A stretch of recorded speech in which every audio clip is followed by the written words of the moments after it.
कुछ मैं दिखाना चाहूँगा किस तरीके से किसानों पर लाठियाँ चलाई गई हैं, महिलाओं तक को नहीं छोड़ा गया, बच्चों तक को मारा गया है। मैं आज किसानों से मिला, कई गांव गया, वहाँ पर किसान बहुत बुरी हाल में हैं और पूरे बदन पर लाठियाँ बरसाई गई हैं और किसान उठ नहीं पा रहे हैं, कईयों के हाथ पैर पे प्लास्टर चढ़े हुए हैं। वहाँ पर 31 गांव हैं, उन 31 गांव में आज फसल के लिए पानी नहीं है, खेत के लिए पानी नहीं है, बहुत जगह पीने के लिए भी पानी कम पड़ रहा है।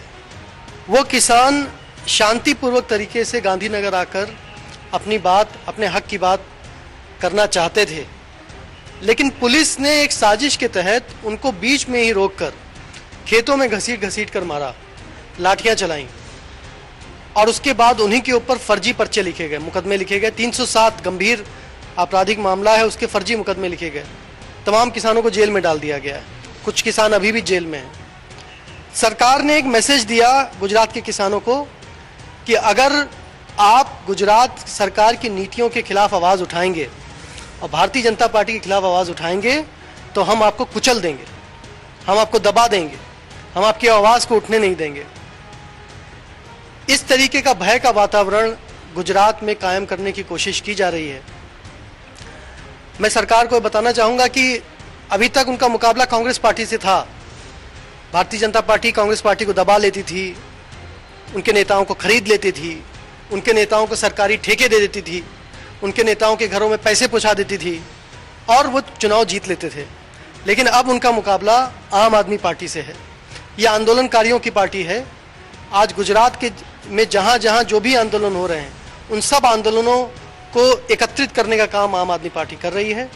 हमने आज वहाँ पर सानंद में किसानों को भी कहा है कि इस लड़ाई में आप अकेले नहीं हैं, इस लड़ाई में आम आदमी पार्टी आपका साथ देगी, आपसे 2 कदम आगे रहकर आपके लिए लड़ाई लड़ेगी।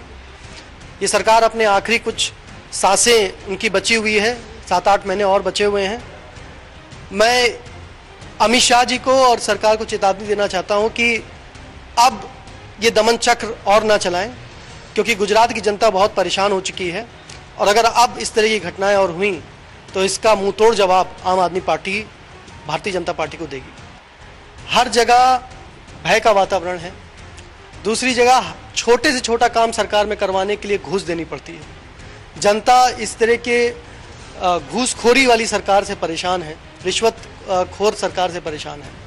तीसरा, गुजरात में शिक्षा का बाजारीकरण हो चुका है। सरकारी स्कूलों में, सरकारी विद्यालयों में शिक्षा मिलती नहीं है, प्राइवेट में जाना पड़ता है और वो सारे प्राइवेट बड़े बड़े स्कूल हों या प्राइवेट कॉलेजेस हों, वहाँ पर फर्जीवाड़ा चल रहा है और उसके पीछे कहीं ना कहीं भारतीय जनता पार्टी के नेता हैं जो वो चला रहे हैं। स्वास्थ्य की सेवाएं गांव में बिल्कुल ख़राब हो चुकी हैं और सानंद की घटना से और पहले भी तमाम घटनाओं से सामने आया है कि गुजरात का किसान आज बहुत परेशान है। उसकी ज़मीन हड़पने की कोशिश सरकार करती है, उसको पानी नहीं पहुंचाती है, उसको उसकी फसल के उचित दाम नहीं मिलते हैं। ये सारे गंभीर मुद्दे हैं। विकास का मतलब ही यही है। विकास का मतलब है आम आदमी को स्वास्थ्य सेवाएं, शिक्षा की सेवाएं, बिजली पानी सब मुहैया हो, कम से कम दामों पे मुहैया हो और स्वास्थ्य और शिक्षा आम आदमी की जिम्मेदारी, सरकार की जिम्मेदारी है।